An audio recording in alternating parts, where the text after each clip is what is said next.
Joined by Congressman Steve Scalise, Republican of Louisiana, House Minority Whip. Congressman, welcome back to Newsmax. How are you? Doing great, Greg. Good to be back with you. Great to have you. First off, Bill Barr, resigned, fired, one or the other. Let's face it, I was frustrated. A lot of people were frustrated by him, particularly this Hunter Biden situation that apparently he knew about. What are your thoughts now that we know he's on his way out?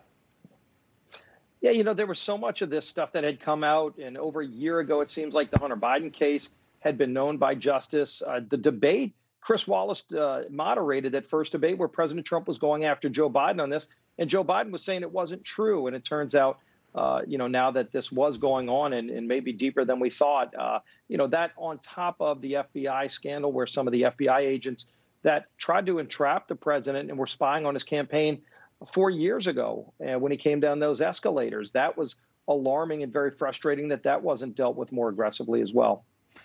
So, yeah, I remember.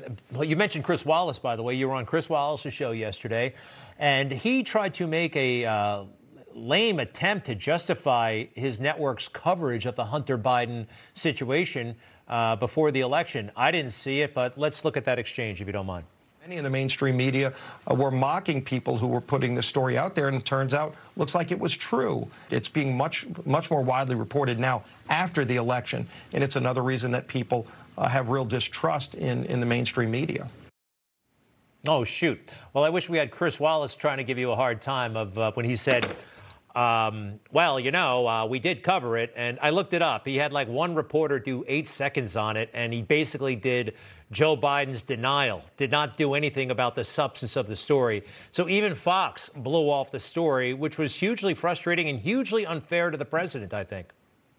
Yeah, and during the campaign, Chris Wallace himself expressed very high skepticism of the story when they were reporting it, but they were reporting it with skepticism. It wasn't like, okay, there's this allegation out there that Hunter Biden had gotten these contracts with the government of Russia or with China or, all the other allegations that were very alarming, and they just covered it all up. And when they would report it, it was in the context of a baseless claim. And this is, by the way, coming from the people who made baseless claims after President Trump for months and months. The headlines about this whistleblower is going to put everybody in jail. And then that testimony would come out later that day. And there was nothing there. They impeached President Trump over an allegation that turned out to be false. And here you've got the Hunter Biden story turning out to be true. Eric Swalwell, who was one of the main accusers of President Trump, turns out that he had a relationship with a Chinese spy. In fact, the Chinese spy had gotten possibly some people infiltrating into his office. He got on the House Intelligence Committee. Where's the alarm and the outrage by the mainstream media over that? Yeah. All right. So, look, I don't know if you heard my opening statement, but I actually am emphasizing that while a lot of people are calling Joe Biden the president-elect, as I'm sure you know, according to the U.S. Constitution, we're not there yet. These votes have to be transmitted to the president of the Senate. He has to open them. He has to count them. He has to do it before the House and the Senate, and then a president is chosen. What's your perspective on all of this? You know about what's still happening, the challenges that are ongoing. It's not looking great for the president, but I don't think it's over. Yeah, you never count Donald Trump out. But in the end, the President Trump is utilizing the same legal system that's been available for everybody who's run for president. You go back to Bush v. Gore. How many people were asking Republicans to acknowledge a president-elect Al Gore as they were trying to keep counting more and more votes in Broward County? At least you only had one county there where they were really having high irregularities. Here you have multiple states with a lot of irregularities.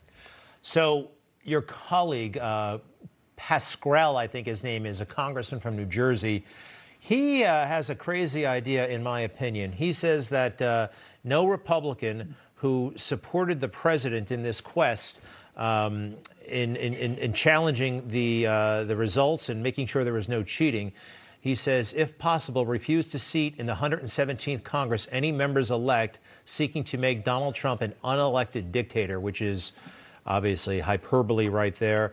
But, I mean, people on his side, they're citing the 14th Amendment, and they're saying there's cause here, which there isn't. Not at all. You first, then I'll tell you why I think he's nuts. Well, for just the idea that that using the legal system as it was laid out to challenge questions that millions of people have with things that happened in a number of states where they didn't even follow their own state law. If that's the definition of insurrection, and you can't even be seated when you were duly elected by the people, the 750,000 people or so that were all elected to represent, like they can say whatever they want. I think they really have been on shaky ground for a while on this stuff, but they're doing everything they can to change the subject from things that happened in the election. And frankly, with these elections in January, on January 5th in Georgia, we've got to clean this stuff up. I really recommend for weeks and weeks. I'm so sorry, I didn't mean to interrupt you, but I recommend everybody read the Constitution. It's so straightforward, more than you realize. And it says right there that Pascal is a nut. They actually wrote that down. I'm actually curious, you were shot on that baseball field back in 2017. We almost lost you. You look fantastic now. Is that something you think about every single day, or are there some days where it goes by and you don't think about what happened? Greg, I do every day recognize that I'm lucky to be alive. I know the miracles that happened, just the things that could have easily gone wrong where I wouldn't be here. So I enjoy every day. I cherish every day. I'm honored to be able to fight for the things I believe in, and I love this country, and I'm going to keep fighting for it every day. Beautiful. Congressman Steve Scalise, so happy to have you again. To be continued. Great to be back, Greg. Okay, take care now. Newsmax TV is now America's fastest growing cable news channel. We give you the real news you need. So subscribe to our YouTube channel and give us a thumbs up. If you like this video, share it with your friends. Newsmax TV streams live on YouTube for free. Newsmax TV, real news for real people.